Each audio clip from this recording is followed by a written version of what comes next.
নমস্কার বন্ধুরা, অর্পিতাস গার্ডেনে তোমাদের সবাইকে স্বাগত। বন্ধুরা, আমরা আমাদের ছাদ বাগানের গাছগুলোতে সুন্দর বৃদ্ধির জন্য বা বেশি ফুল ফল পাওয়ার জন্য বিভিন্ন রকমের রাসায়নিক সার ব্যবহার করে থাকি। এই রাসায়নিক সার আমাদের গাছের বা মাটির যেমন ক্ষতি করে, তেমনি এই রাসায়নিক সার ব্যবহার করার খরচও কিন্তু অনেক বেশি। আমরা যদি কম খরচে জৈব সার গাছে ব্যবহার করতে পারি, তাহলে কিন্তু আমাদের গাছও ভালো থাকবে আর আমাদের খরচও কিন্তু অনেক কম হবে। তাই আজ আমি তোমাদের কিচেন ওয়েস্ট থেকে খুব সহজেই কিভাবে একসাথে কিচেন কম্পোস্ট এবং জৈব তরল সার তৈরি করা যায় সেটাই দেখাবো। এটা করার জন্য আমাদের প্রথমেই লাগবে ঠিক এরকম একটা 20 লিটারের জলের ড্রাম। খুব সহজেই তোমরা এই ড্রাম খুব কম পয়সায় জোগাড় করে নিতে পারবে। দেখো, এই ড্রামের মুখে একটা ক্যাপ আছে। এই ক্যাপটা আমি একটা ব্রাউন আঠা পেপার দিয়ে এইভাবে ভালো করে আটকে নিয়েছি, যাতে ক্যাপটা খুলে না যায়। এরপর ক্যাপের মুখে একটা ছিদ্র করে নিতে হবে। তাতাল বা লোহা গরম করে খুব সহজেই ছিদ্রটা করে নেওয়া যায়। তারপর দেখো, ড্রামের নিচের অংশ থেকে এইভাবে গোল করে কেটে নিতে হবে। এবার আমাদের এরপর যেটা লাগবে সেটা দেখো, এরকম জল রাখার একটা পাত্র। এই পাত্রটায় কল লাগানো আছে।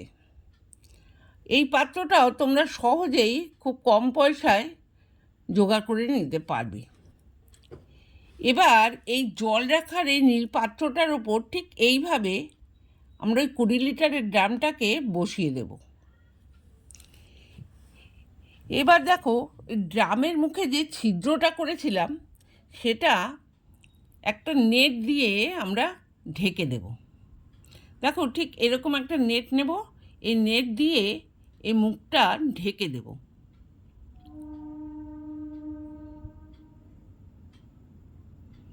দেখো, এইভাবে নেটটাকে ঢুকিয়ে দিয়ে এইভাবে দেখো আমরা নেটটা দিয়ে দিয়েছি মুখে। এইভাবে নেটটা বসিয়ে দিতে হবে। এবার ড্রামের তার উপরের অংশেও আমরা একটা নেট বসিয়ে দেবো, কারণ আমাদের যে কিচেন ওয়েস্টগুলো আছে সেই কিচেন ওয়েস্টগুলো যাতে ওই মুখটা বন্ধ করে না দিতে পারে। এইভাবে আমরা বসিয়ে দেব।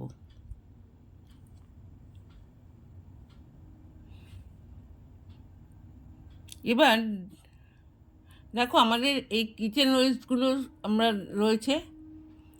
দেখো, এখানে মোচা রয়েছে, কলার খোসা, বিভিন্ন তরকারির খোসা, পেঁয়াজের খোসা, সমস্ত কিছুই এখানে আছে। আমরা এই কিচেন ওয়েস্ট এখন এই ড্রামের মধ্যে এইভাবে ঢেলে দেব।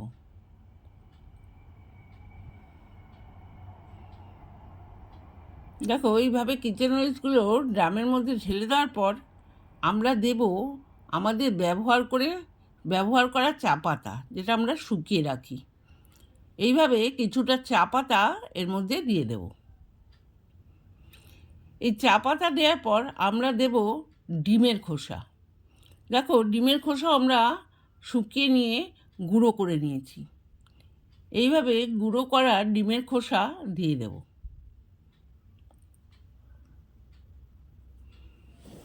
এই ডিমের খোসা দেওয়ার পর আমরা দেব কিছুটা বাসি ভাত। এর মধ্যে দিয়ে দেব কিছুটা বাসি ভাত। এইভাবে ভাত দেয়া হয়ে গেলে আমরা দেব এর মধ্যে একটুখানি গুড়। দেখো, কিছুটা গুড় দেব আমরা। এই গুড় এই কিচেন ওয়েস্টগুলোকে ডিকম্পোস্ট করতে অনেকটাই সাহায্য করবে। আর এই গুড় আমাদের গাছের ক্ষেত্রে কিন্তু খুব প্রয়োজনীয়। সেই জন্য আমরা ব্যবহার করব এখানে কিছুটা গুড়। দেখো, এই গুড় দেওয়ার পর আমরা এর উপর কিছুটা ভার্মি কম্পোস্ট বা মাটি দিয়ে দেব। তা আমার কাছে ভার্মি কম্পোস্ট ছিল না বলে আমি এখানে মাটি ব্যবহার করেছি। তোমরা ভার্মি কম্পোস্ট দিতে পারো। দেখো এইভাবে মাটি দেওয়ার পর এইভাবে মাটিটাকে আমরা সুন্দর করে সব দিকে দিয়ে দেব। এইবার দেখো আমার এই ড্রামটায় অনেকটা জায়গা আছে, আর আমার কাছে আরও কিছুটা এই কিচেন ওয়েস্ট রয়েছে। দেখো এখানেও সেই পেঁয়াজের খোসা, কলার খোসা, কিছু শাক পাতা এবং তরকারির খোসা এগুলো রয়েছে। এগুলো আমরা এই মাটির ওপরে এগুলো দিয়ে দেব। দেওয়ার পর ঠিক সেই আগের মতো পদ্ধতিতেই চা পাতা, ডিমের খোসা, ভাত, গুড় এগুলো আমরা ব্যবহার করব এর উপর। দেখো এইভাবে দেওয়ার পর আমি দিয়ে দেব কিছুটা চা পাতা। দেখো চা পাতা দিয়ে দেওয়ার পর দেব কিছুটা ডিমের খোসা।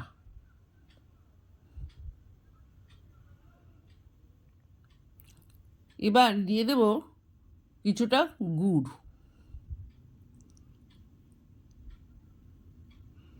দেখো কিছুটা গুড় দিয়ে দেব। গুড় দেওয়ার পর দেব কিছুটা ভাত।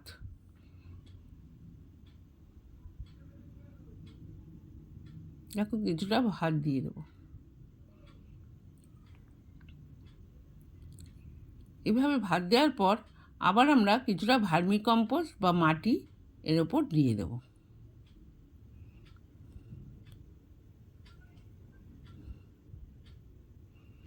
দেখো এখানে আমি মাটি দিয়ে দিলাম।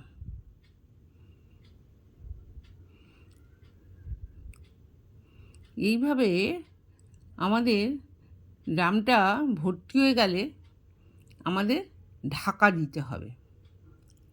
দেখো আমরা ড্রামটাকে কিন্তু কখনোই, দেখো এইভাবে সেই গুড়ের বাটি ধোয়া জলটুকুই দিলাম, এখানে কিন্তু আর অন্য কোনো জল ব্যবহার করা যাবে না। এবার আমাদের ড্রামটাকে ঢাকা দিতে হবে। আমরা কিন্তু ড্রামটাকে কখনোই খুব টাইট করে কোনো ঢাকনা দিয়ে ঢাকবো না,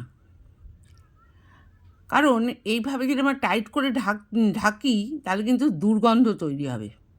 কিন্তু আমরা একটা পাতলা কাপড়, দেখো ঠিক এরকম একটা পাতলা কাপড় বা এই জাতীয় কোনো পাতলা কিছু দিয়ে আমাদের ড্রামের মুখটা এইভাবে ঢেকে দিতে হবে, যাতে এর মধ্যে হাওয়া বাতাস চলাচল করতে পারে।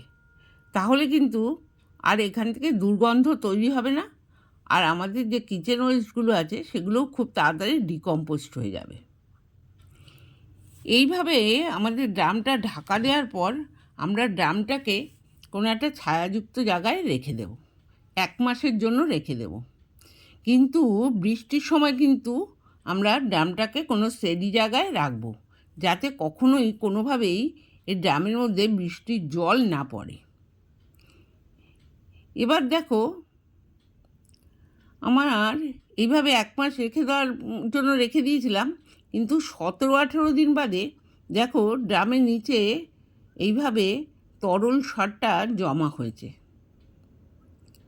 আমি একটা বোতলে এই সারটাকে নিয়ে নেব, তরল সারটা নিয়ে নেব, লিকুইডটা নিয়ে নেব। দেখো খুব সহজেই এখানে কল সিস্টেম থাকার জন্য আমরা কিন্তু এইভাবে সারটা নিয়ে নিতে পারি, অথবা আমরা কিন্তু আমাদের যে নীল ড্রামটা নিয়েছি সেই ড্রামটার মধ্যেও আমরা স্টোর করে রাখতে পারি। দেখো এই সারটা যত পুরনো হবে তত কিন্তু গাছের ক্ষেত্রে বেশি কার্যকারী হবে। সেই জন্য আমরা এটাকে রেখে দেবো, আমাদের আগের তৈরি করা সারটা আমরা ব্যবহার করব। দেখো নেওয়ার পরও আরও অতটা রয়েছে, লিকুইডটা রয়েছে, এই ড্রামে থাকলে আমাদের কোনো অসুবিধে নেই। এবার দেখো 1 মাস পরে আমাদের কিচেন ওয়েস্টটা থেকে কম্পোস্ট তৈরি হয়ে যাবে। তখন আমরা এটাকে এইভাবে রোদ্রে শুকিয়ে নেব। রোদ্রে শুকিয়ে নেওয়ার পর আমরা এইভাবে এটাকে চেলে নেব। আমাদের কিন্তু তৈরি হয়ে যাবে কিচেন ওয়েস্ট থেকে এইভাবে কিচেন কম্পোস্ট। আর আমরা পেয়ে গেলাম লিকুইড যে জৈব তরল সার, সেটাও আমরা পেয়ে গেলাম। সুতরাং খুব সহজেই আমরা কিন্তু তৈরি করে নিতে পারলাম। তোমরাও কিন্তু এইভাবেই খুব সহজেই কিচেন কম্পোস্ট এবং এখান থেকে জৈব তরল সার একসাথে তৈরি করে নিতে পারো। আমার এই ভিডিওটা যদি তোমাদের ভালো লেগে থাকে তাহলে কিন্তু অবশ্যই একটা লাইক, কমেন্ট এবং শেয়ার করে দিও। আর আমার চ্যানেলে যদি নতুন হয়ে থাকো তাহলে অবশ্যই আমার চ্যানেলটা কিন্তু সাবস্ক্রাইব করে দিও। আমার ভিডিওটা আজকে এই পর্যন্তই। তোমরা সবাই ভালো থেকো, সুস্থ থেকো।